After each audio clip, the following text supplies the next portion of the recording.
Hey everybody, I'm Prototype Atheist. I've recently been hearing this argument that is supposed to support the Bible's credibility, except that it makes no logical sense and actually seems like more of an argument against it. So, I'm just going to present this argument as it was phrased on a meme that I recently came across.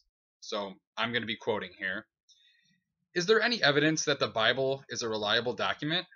Did you know the Bible, which is the best-selling book in the world, is not one book, but a collection of 66 books written over 1,500 years by 40 different authors on 3 different continents in 3 different languages? You cannot go into any library anywhere and pick out 66 books on any given topic over a 1,500-year period and have them dovetail together in perfect harmony as the Bible does.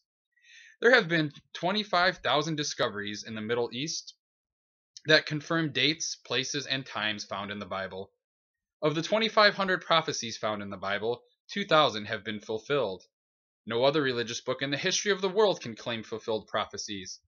The Bible has one common theme: creation, the fall of man, God's redemption found through Jesus Christ, and his finished work on the cross to pay the sin debt of all mankind. Christianity was started after a public ministry in which Jesus was killed openly on a cross. Jesus publicly showed himself to over 500 people on 18 different occasions after his resurrection. His disciples were killed after proclaiming Jesus rose from the dead. Every other religion was started after a private dream about God, a private idea about God, or a private encounter with an angel of God. No one else was there to see, hear, or witness any of these encounters, except the one person who claims to have had them. It doesn't matter what we believe about eternity, it only matters what is true. Oh boy, where do I begin? Well, from the top, this meme commits the fallacy of argumentum ad populum. By mentioning that the Bible is the best-selling book in the world, they are asserting that its popularity with people has a correlation to the veracity of its claims, which of course is absurd. Popular consensus has never equated to truth on its own. Next, they claim that the number of books in the Bible, number of authors, the number of languages the scriptures were written in, and the time span over which they were written support the Bible's credibility. This simply doesn't follow. The number of books in the Bible is arbitrary. Many scriptures were excluded from the official canon, mostly for things like being considered too heretical. Quite odd how a collection of mere humans would be tasked with determining which part of God's word are relevant and which are not. The number of authors of the Bible is uncertain, and even many of the authors themselves are unknown. The existence of Moses is disputed, and certainly it would have been difficult for him to record his own death. The authors of the Gospels are largely unknown. Nobody knows who they actually were, but we do know approximately when each gospel was written, and that the later additions and alterations to the narratives were done using templates of the earlier versions of the gospels. I'll post links to a couple really good videos below in the video description that explain the history of the Old Testament and the Gospels. The number of languages is irrelevant because that was simply a matter of necessity.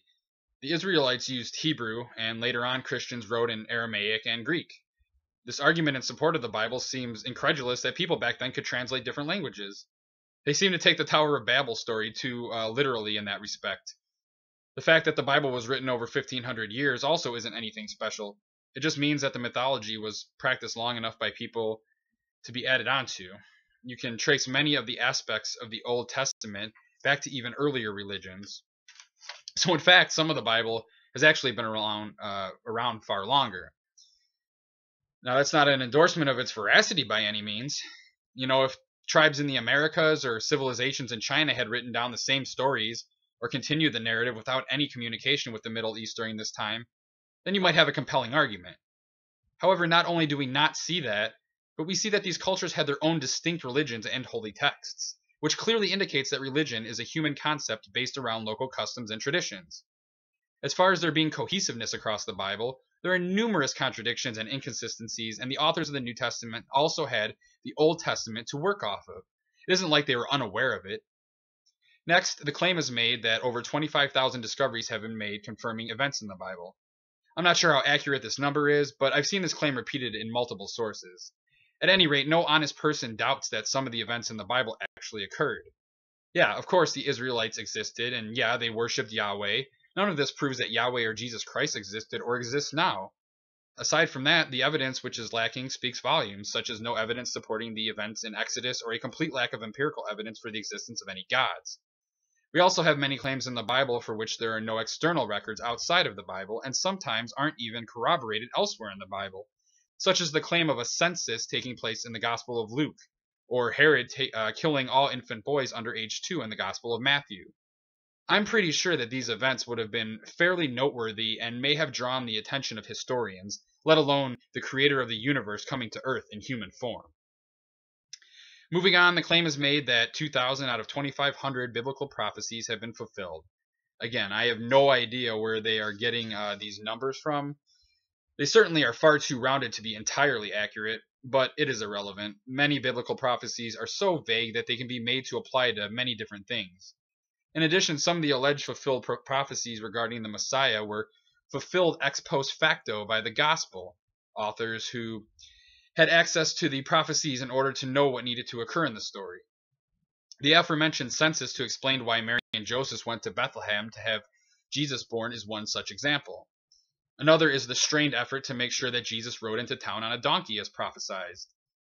There are then other prophecies that simply are incorrect, such as the angel claiming that the Messiah would be called Emmanuel in the Gospel of Matthew, yet Jesus is never referred to by that name in the Bible, and in Luke it is updated to Jesus. So again, this argument is cherry-picking fulfilled prophecy while ignoring those that haven't been fulfilled or which are outright false, while also ignoring the self-fulfilling nature of many of the prophecies. The meme also claims that no other religions have fulfilled prophecies, but both Jews and Muslims would claim that Jesus wasn't the Messiah, and plenty of Muslims contend that prophecy from the Quran has been fulfilled. To the next point, the argument mentions the theme of the Bible from the fall of man through Christ's redemption of man. The problem here, of course, is that many Christians openly admit that the Genesis account isn't literal, and in fact our scientific evidence proves this to be the case. We know that humans have existed for far longer than 6 or 10,000 years, and we know that the Earth is billions of years old. We know evolution occurs, and genetics proves that humanity could not have arisen from a single initial mating pair. So if Adam and Eve never existed, there was no fall of man.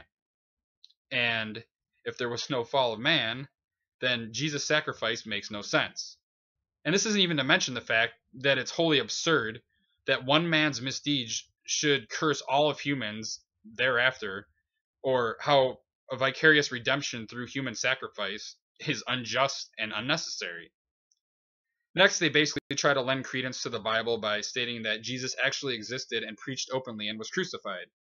So again, setting aside the existence of a historical Jesus, or Yeshua, as a prophet who claimed to be the Son of God, this in no way provides proof or evidence that such a person was divine or performed any miracles. The Gospels were not eyewitness accounts, but were written several decades after Jesus' life and death. The claim that 500 people saw the resurrected Jesus comes straight from the Bible, and again is simply a claim without any substantiating evidence. Hearsay or alleged eyewitness accounts are not proof. The argument goes on to suggest that since the disciples and followers of Jesus were persecuted and killed, that this is further proof that the Bible is true and that Jesus Christ existed, and that his enemies just wanted to stifle the truth. The fact is that Jesus was viewed as a heretic, and so it only follows that his disciples and those who agreed with him would be viewed equally as such and punished accordingly. Just because a cult leader can convince his followers to give up their freedom or even their life in support of the cause doesn't mean that the cult is based on facts. Next, we have the claim that all other religions were started as private dreams or revelations from a god, but this is simply a sweeping overgeneralizing claim that is just flat out false. There are hundreds, if not thousands, of religions and gods which human civilizations have practiced and worshipped, and Christianity is far from the only religion which claims that its God existed on earth or interacted with humans in plain sight. What is remarkable about this claim is that many of the prophecies in Christianity, things such as the foretelling of the coming of Jesus, were done by angels in private conversations with people like Mary or Joseph. Then it goes on to mock other religions because there is no evidence and only eyewitness testimony in support of their claims, while they refuse to acknowledge the same about their own religion. Finally, the argument states that it doesn't matter what we believe about eternity, it only matters what is true. While I agree that the only thing that matters is what is true, which of course is the opposite of what this argument is insinuating is true, It doesn't matter what people believe because beliefs can be harmful in many different ways. Religion is a tool used to control people. It dangles the carrot of eternal blissful existence after death in exchange for putting up with suffering and being manipulated in this life. It often demands that people not only deny valid science, but go out of their way to cast doubt upon it, which can hinder progress. Religion can be used to inspire oppression and violence. Yes, it absolutely matters what we believe. I recently had a Christian present the story about Satan tempting Jesus with control over all the kingdoms of the earth if he would only submit to him as some sort of argument in favor of Jesus' existence. However, I flipped the script on him by pointing out that Christians want us to worship Jesus in exchange for eternal bliss in heaven after we die. This is just another example of theists failing to see the inconsistencies in their own beliefs. And only people like this could possibly think that this argument about the Bible's history somehow serves as evidence of its accuracy and truthfulness. That's all I have this time. I want to guide you over to another recent YouTube atheist. Courtney is going by the name of Godless Mom. She has been very active on Twitter and blogging on her website for quite a while. And I ran across her blog several months ago and enjoyed reading it, and I've been following her ever since. And she's also doing some great philanthropic work. She helped to spearhead the Free Mubarak campaign. If you're not familiar with that, look into it, or you can ask me. I can fill you in. And also right now, they're trying to raise funds for Mubarak to come to the United States for college for his education. So, like I said, if you want any more info on that, please, by all means, leave some message in the comments, send me a message, or head over to Godless Mom and you can ask her questions. There's information on her channel. I'll post a link to it here. So go ahead and check her out. So I thank you for watching this video. Please like it, share it, and subscribe to my channel if you'd like to see more videos like these. And last but not least, don't forget that with debating with theists, to keep calm, it seems legit.